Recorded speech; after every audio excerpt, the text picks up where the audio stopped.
People weren't ready to hear the message that sugar is bad for you, believe it or not. Like we got pushback on that we're demonizing sugar. We knew what worked, but we didn't really have the science to back it up. When it comes to sleep and weight storage, how the impact of cortisol and how can you affect cortisol, and the list goes on and on.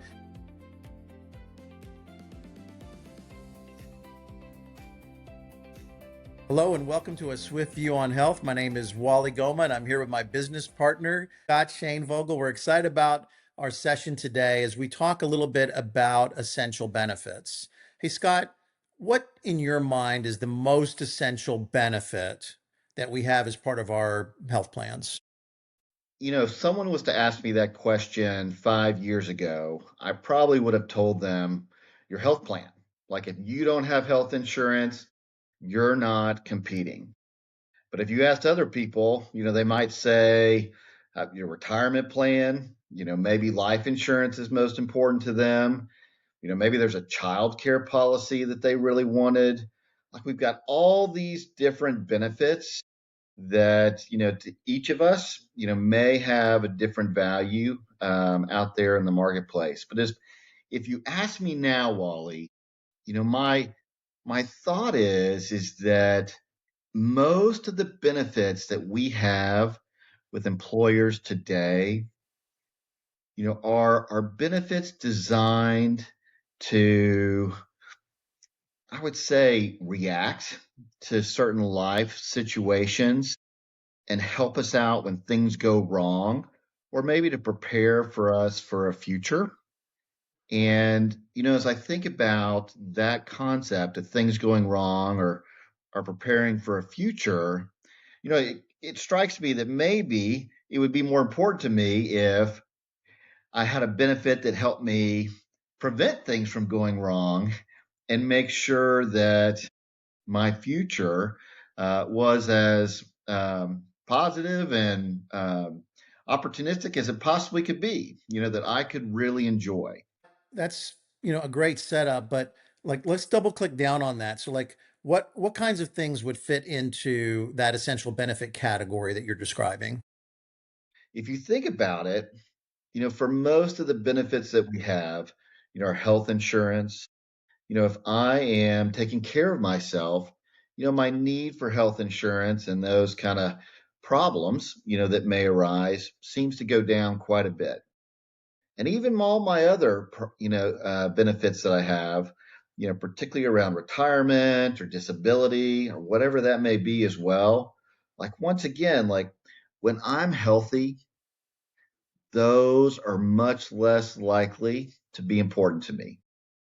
And it just kind of comes back to, I think we love to kind of look at, this ancient wisdom, and one of my favorite phrases from the ancient world is, health is the greatest good. And so, if I was to really click down, I think that I'd be focused on what are the activities that put me in the best health possible. So Scott, it sounds like when you describe this to me, it's almost like what's old is new again. Where we were back in the days of wellness, programs, we're talking about prevention, more exercise, better nutrition, better sleep. Like none of those things are new. But as I think about why this is now elevated back up to the surface, we certainly have a huge spotlight being shined on this right now by the federal government. We certainly have employers looking at things that are a reality now, GLP-1 spend. And, my opinion on this, having spent so much time in the metabolic space in my past life, is, these GLP-1s, they're not about lose the weight and then manage your health. It's about getting on a lifetime subscription of $1,000 a month for the rest of your life. Like that can't be what we're really all about, right? We need to invest in not even needing the GLP-1 to begin with. So as I think about, this, why why does it matter to employers to go back to this playbook again? And what are some of the stats that really prioritize this at the top of the benefit list? Let me just kind of share with you a few kind of key metrics to help, bring into focus why maybe this is the most important area that we could target as part of our benefit strategy. So one is, did you know that physical activity can reduce your mortality by up to 31%?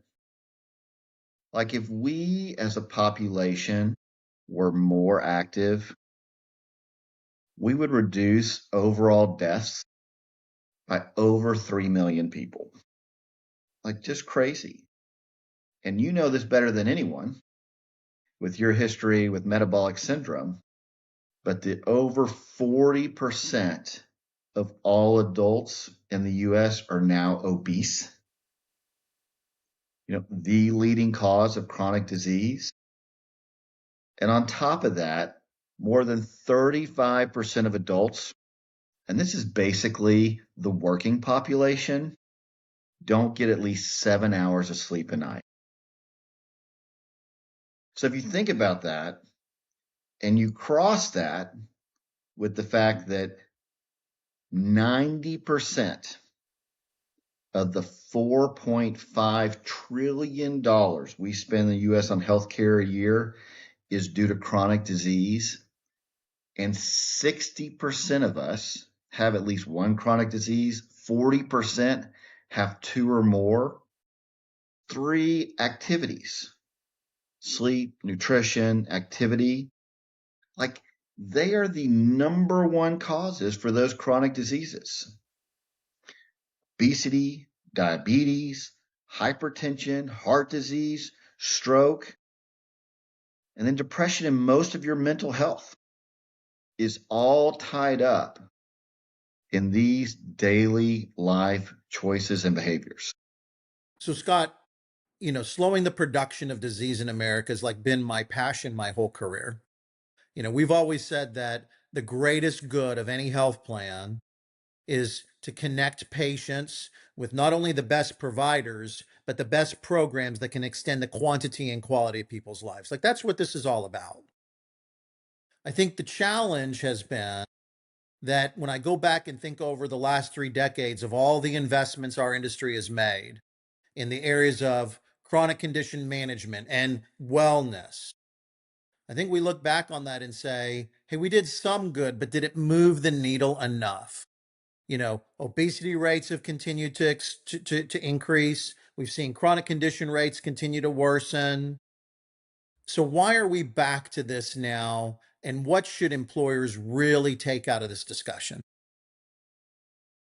Yeah, it's clear that changing lifestyle behaviors and choices is incredibly difficult. And most of the programs that have been created, to date, in some sense have failed. I mean, there's a lot of good that they've done, but at the end of the day, they haven't created the widespread change that's necessary to really move the needle.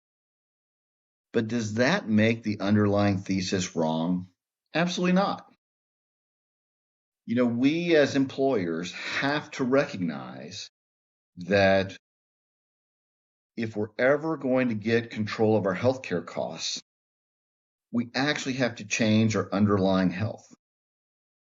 And I think that there are a few things that are coming down the pipe that will perhaps create a new environment to which to pursue those types of changes.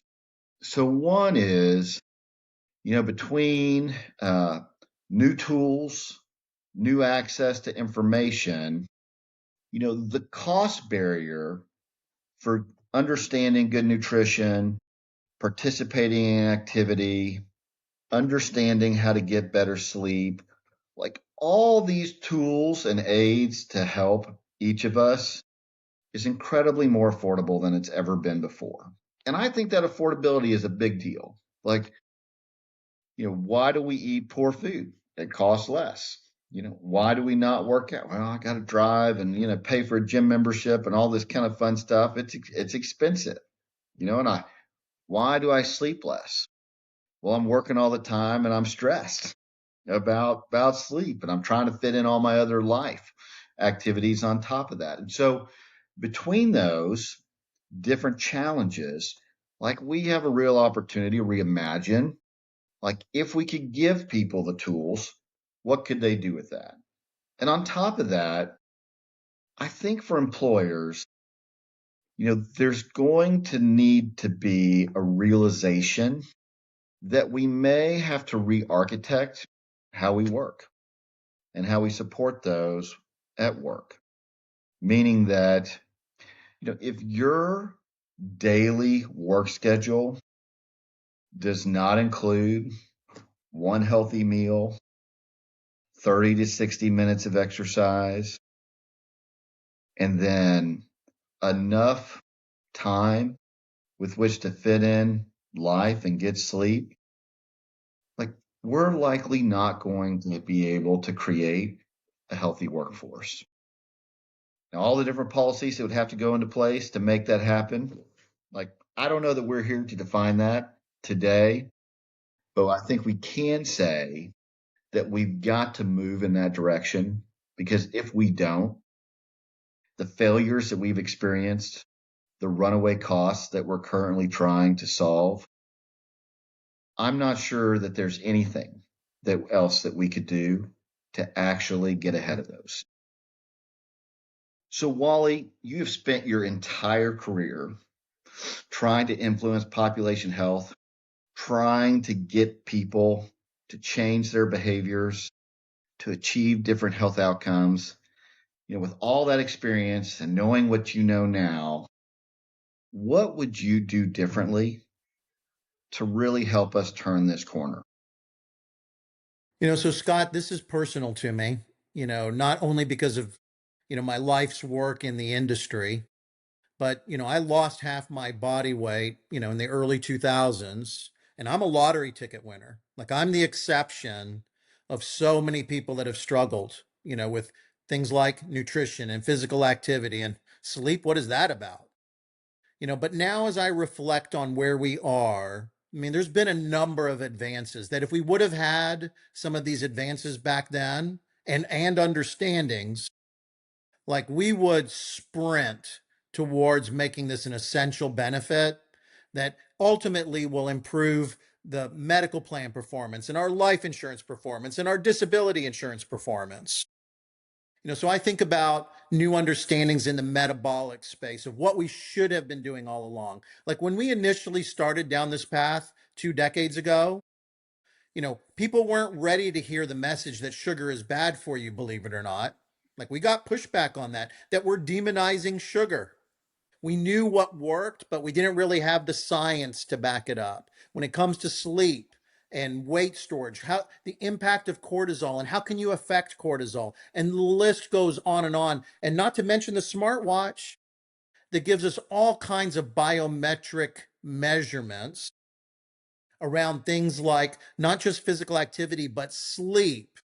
That if we really leverage those new technologies and scientific understandings, like it's a new ball game. So what I want to encourage consultants and plan sponsors to think about is going back and revisiting this area as a priority, as an essential benefit, just like we think about our other essential benefits. And I believe some of the new innovations coming to the market today are worthy of a second look. They're affordable. And by the way, some of them are actually going to be paid for inside of the benefit programs that the carriers make available in the industry. So that's really where my heart is. And I just really want to thank you, Scott, for your passion in this area. And to all our listeners, stay cool and stay swift.